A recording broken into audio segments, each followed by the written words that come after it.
Namaskar. Travel today is no longer just about ticking destinations off a list.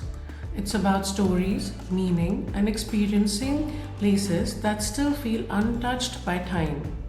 A growing tribe of travelers is looking towards silence, raw landscapes, and experiences that truly transform them.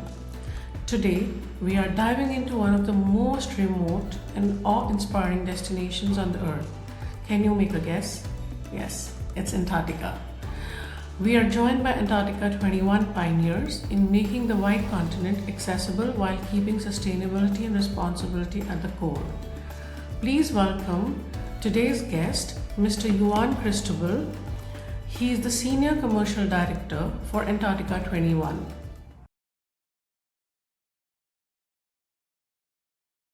So, Antarctica feels almost mythical for most people.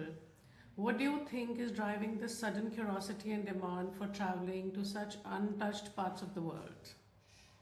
Well, Antarctica has a very big particularity in comparison with most of the destinations in the world, is that it is, in a certain way, the last continent to conquer or to visit. uh, for travelers, especially for curious traveler. It has everything that requires a super spectacular adventure or expedition. The encounters with the wildlife is amazing because normally is wildlife that we cannot see uh, in land. We see at sea. Penguins, whales, seals.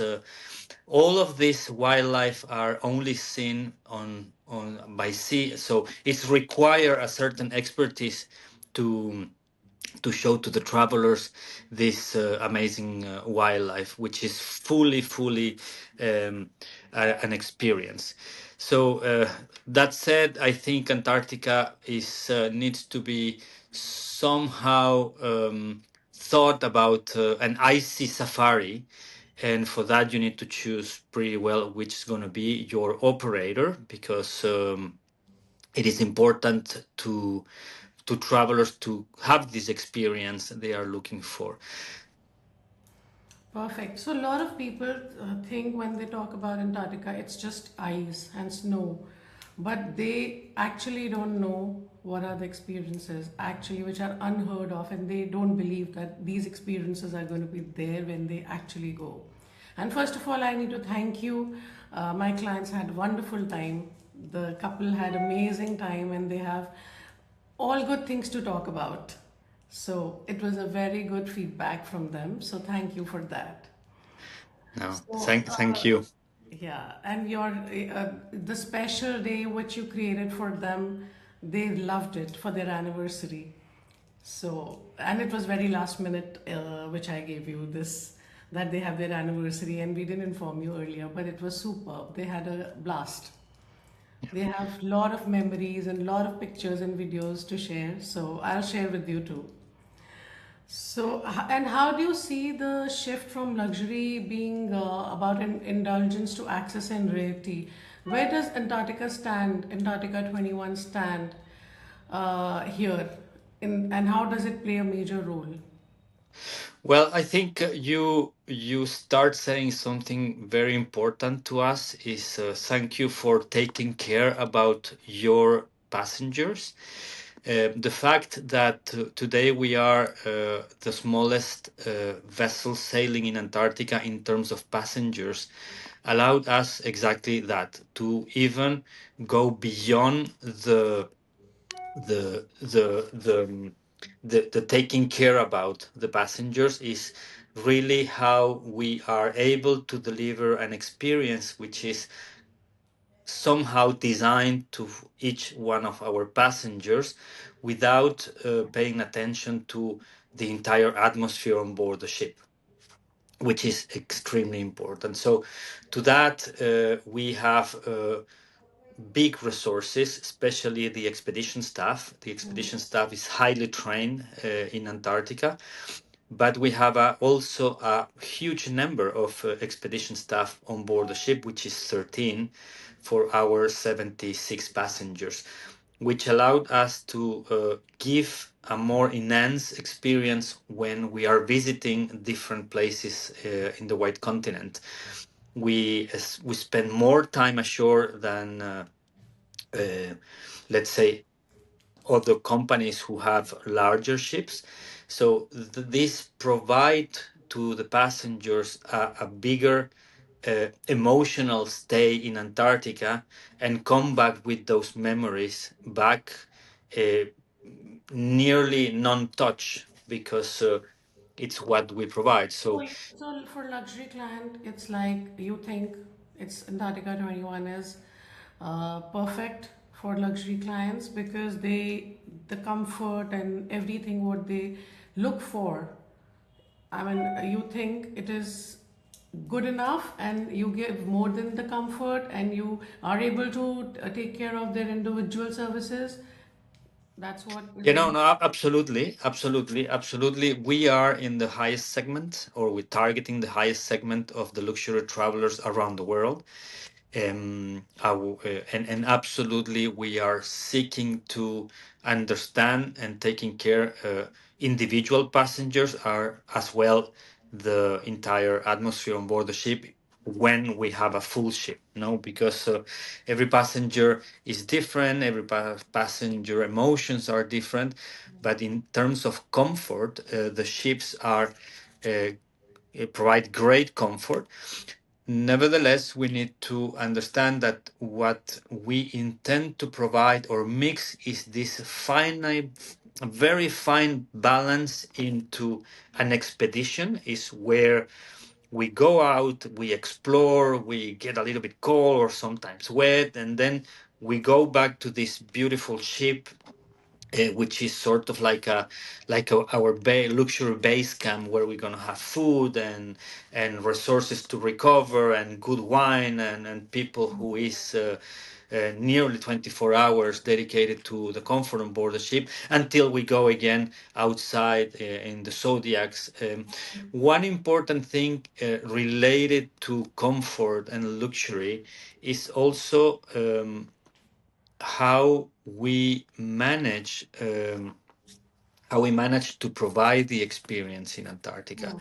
Um, if I need to compare with Africa, for example, when you go in an early safari in a jeep with other four passengers and it's very exclusive, in Antarctica we need to be very very attentive of what is happening in Antarctica in order to provide the best opportunity to our passengers. I start saying that wildlife in Antarctica it's related to sea. So when we see a whale, in general, we have a couple of seconds and then the whale disappear. And that expertise we have in terms of trying to seek the best opportunities is also part of the luxury we have on board the ship because our expedition staff is absolutely well trained to provide. So I can say, right, that Antarctica 21 is not only for the journey is not for only discoverers or adventurers, but it can also be for families, honeymooners, children, traveling with the couples. I can say that, right? We can spread the this particular thing with all this group as well, apart from the people who are into only adventure. I think that's Absolutely, we provide. Absolutely, we provide an experience which is designed for all sort of travelers, curious traveler or passengers who wants to have more um, calm trip in order to contemplate the white continent. So on board the ships we have kayaks or snowshoeing as adventure options. And it is important to understand that again a small ships is the best way to explore Antarctica because we have time to explore each place we visit. Families or or travelers. Only children can travel. What is the age, minimum age of The children? minimum age is 8 years old for security reasons. Yes. Ah, okay. That's nice.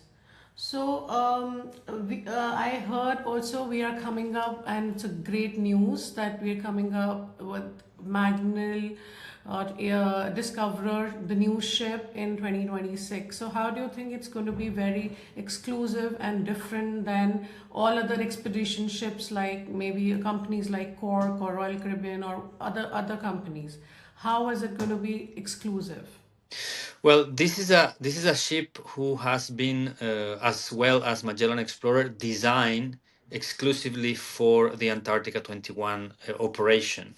We start flying and cruising in Antarctica since 2003, so we have nearly more than 24 years of experience. So we have been developing all this air cruise experience in terms of being very efficient to provide time in Antarctica and to provide a beautiful experience in terms of how we design our itineraries. Magellan Discoverer is part of it because it's a ship that, again, it's going to provide an incredible comfort on board the ship, beautiful cabins, beautiful areas, common areas where people can be together, socialize if they want, or be alone if they want. But the also sustainable features that the ship has, it's also make us uh, being in control of our emissions, how we control our emissions, how we control our fuel consumption, etc., etc. So these things also provide a certain security for passengers that they, when they travel to Antarctica, to this pristine area, um, they are traveling with a company who has absolutely care about the atmosphere or area of where they are operating. In comparison with the other companies, I assume that they are doing their own research, their own design, their own way to deliver the their trips. In what respect to Antarctica 21, luxury is it's a mix of things for us. It's a mix in between the comfort of the ship, but especially luxury is how we provide the experience to the passengers when we are visiting different places in Antarctica. Ah, and is this all because as the traffic is increasing in Antarctica, is it all affecting the natural habitat, or you take care of that? So we are part of an association called IATO, International Association of Antarctic Tour Operators.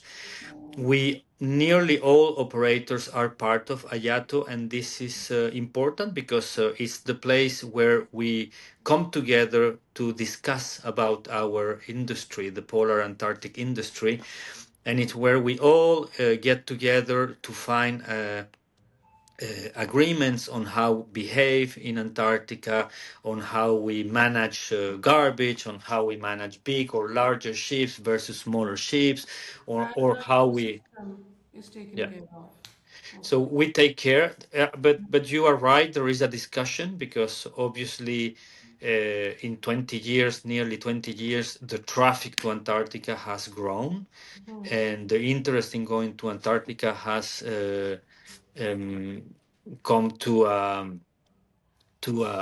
high levels, and it is important to maintain control. That doesn't mean to restrict; is to maintain control.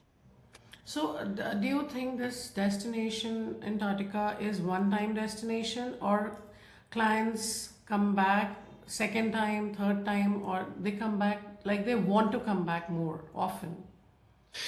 Um, I think I think this is a great point because we always have been saying that Antarctica is a one lifetime trip. Hmm. Yeah, From everywhere it says that, so that is why. I mean, exactly.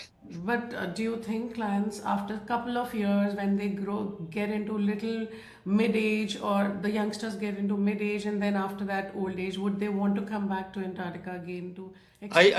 I think it is important to understand on how the experience is delivered. I'm sure that if and because I've been many times with Antarctica 21, when you go with Antarctica 21, um, I think you wish to come back again because How many times have ag- you been? I've been 8 times right now, Oh, wow. plus one time Lucky in one. South Georgia. So you're lucky one. Well, yeah. I must say that. But normally the circuit would be Antarctica the first time, and then a trip to South Georgia, Falkland, South Georgia the second time. So this is a way to combine perfectly every Antarctic and subantarctic islands. There is trip who goes to Falkland, South Georgia, Antarctica also, where you combine the three. But if you ask me if I would come back to Antarctica, always. Um, because it, as I said, it's a little bit like Africa, and Africa always has mystery. The only thing is that you change countries. Here you are going to the same Same place. country Yeah. itself, but I must say yes. If you go now, you can perfectly plan another trip to Antarctica in 5, 8 years. And how do you think Indian market is coming along with you? And how is it growing? I mean, do you think it's growing at a rapid race, or the HNIs are still to be tapped? I think India, as a travelers, they are becoming more curious to discover the world. Antarctica is now very close to everybody around the world because we did that job. Operators traveling to Antarctica 10 years ago is absolutely different than today. There is more connectivity in terms of airline companies from India to South America, especially. I still feel And airlines need to be, we should have better connections, and that will help us to improve the productivity for Antarctica 21, because airlines, I think, is still an issue. It's because of the long distance that becomes a problem. There's no direct flight, so that is a problem. Yeah, I think well, that's one thing. The other thing is that to enter Chile, it's a visa requirement, except if you have an American valid visa for Yeah, six but months. that's not much of a problem because most of the HNI Now, they the are the connectivity, I think the normal connectivity should be by Europe. Air France has a yeah. very good connectivity, That's and the only it's one connection. Or yeah, then either you stay in London and then take the flight next day. That's another correct. connection. Or via Middle East, but it's a longer flight. Yeah, it's a longer flight. It's a Yes, longer flight. very long flight. Yeah, but going back to the Indian market, I think there is a lot of people from India traveling, and I'm happy to have been part of that development, even if it's not only for Antarctica 21, For Antarctica um, as such. Yeah. but for Antarctica, yes, which is important. And so again, in India, we are touching the really high segment of the travelers. We have had very beautiful travelers from organizations like YPO, people who understand better now the convenience of traveling in a small ship than traveling In the in a big large ship. ship. Yeah. And how is the food? I mean, are you able to cater to all kind of cuisines? Because Indian market is also very particular on food. Yeah, that I know, and yes, we are improving now that we are having more and more Indian travelers. So there is Indian flavors on board the ship, as Chinese flavors, as Do you South. have Indian chefs on the ship? We don't have Indian chef on board the ship. We have international chef, Okay. and food in general is very international. But again, there is a touch for Indians passengers when they are on board. So Because vegetarian food is that a problem or is it very No, it's not a problem. We have vegetarian, vegan, vegetarian, everything? It's there. yeah, Yeah. and yeah, it's there because we have vegetarians from all around the world also traveling with us. So Yeah, now the world is getting more and more into vegetarian and vegan. yeah, So, coming on to the last question, what's the one emotion that almost everyone experience sailing on Antarctica 21? I would say silence.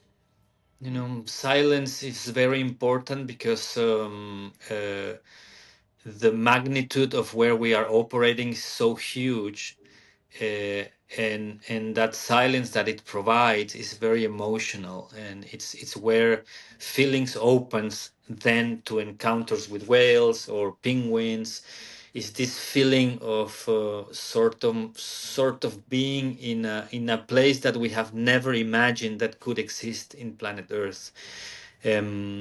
It's so everything is so huge that when we are in silence, listen what is happening around.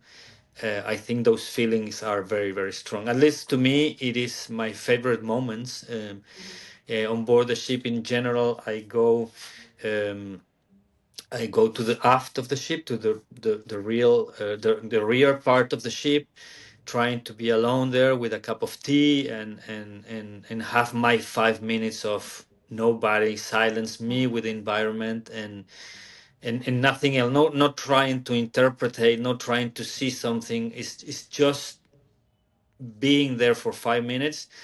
It worth it. It worth it a lot. So and then when you do that and you are sort of like clean of emotions, everything is so Beautiful. incredible powerful that every single or every feeling that you have when you see a whale or when you see a penguin, and it's even Yeah. astonishing. I think it's a place to, it's a little bit romantic what I'm saying, because obviously I'm we want to already, go there and already imagining and feeling it. correct, but yeah, I think for me that's the most important thing to enjoy, and again, and I repeat this again and again, but having the capacity of a small ship where we can take care about our 76 passengers individually, one by one. It is not it is helping those emotions to come more powerful. Wow. I agree with that, and with such hectic time schedule for everyone now, morning to night, working hard. I think this break is very important now for everyone, and also for mental health. I think for youngsters or for mid-age people or for the old-age people. I think this break, this pause, is very important to It clear up is. and have this emotion particularly. Yeah, So we what? we we have create this private club in Punta Arenas called Explorer House. And this private club, what it does is that it's put together all the passengers at the beginning of the experience, the expedition. So there we can reduce their anxiety to go to Antarctica, the anxiety to reach and see a penguin. So we prepare them so when they reach Antarctica, they have a clear and clean mind only to take care about it, Wow. about their feelings. So it's very important. So it's very pure and beautiful emotion. Yeah, That's all is needed, I guess, in this lifetime. it is. It is. Perfect. So great. I with this podcast, I think a lot of people are going to watch this and ask us that they need a reservation to come to you very soon and sail through Antarctica 21. Well, thank you. My always advice is that when you decide to go to Antarctica, pick well your ship, pick well your ship in terms of your interests. Antarctica always delivers a beautiful experience, but it's always better if you choose the right way to do it. And it's always the same. A small group of people is better than being in a crowd with more people doing waiting in a queue for doing specific things, when you can do it for longer time, which is what you are coming for Antarctica, is to stay in Antarctica, is to be in the places, is to touch, is to smell, is to have those feelings we have been speaking in this podcast. So that's our invitation at Antarctica 21. And with you, Radhika, we are doing a great team. So, Perfect. I'm going to come very soon, that's for sure. You've convinced me enough to come soon. I can't yeah, wait to do that anymore now. excellent. Radhika, thank you very much. So much. Have a very good Christmas, loads of blessings and love to family. And we'll Thank catch you. up soon in January. Absolutely. Thank you so much. Thank Thank you. you. Thank you so Bye much. bye. Bye. Bye bye.